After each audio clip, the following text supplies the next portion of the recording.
Anisan'ny asa sa hanoravina ny airports ny fikojakotsana fitaovana sy ny fotodrafitrasa eto amin'ny siranam-piaramanidina ao Antananarivo sy Nosy. Mba ahafahana manamora ny fandraisana ny sidina dia manatotosa kojakotsana mialoha ary voarindra izahay. Raha toa ka misy tsy fihetezana eo amin'ny fitaovana na fotodrafitrasa dia manamboatra koa izahay. Anisan'ny toerana iasanay ny pista, ny tarmaka na fiantsonana fiaramanidina sy ny trano tseranana. Hofehiny dia midadasika ny toerana iasanay ekipa maintenance satria mirefy 5,700 hektara ny siranam-piaramanidina ao Antananarivo ary 700 hektara ny any Nosy.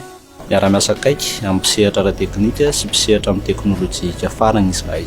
Manampy be anay amin'ny fanomanana sy fanatotosana ny asanay ny fisiany logiciel GTC na gérance technique centralisée izay manampy amin'ny fikirakirana ny asanay maintenance na fikojakotsana ny fitaovana. Anisan'ny ohatra amin'izany asanay izany ny fikojakotsana escalator sy tapis bakage.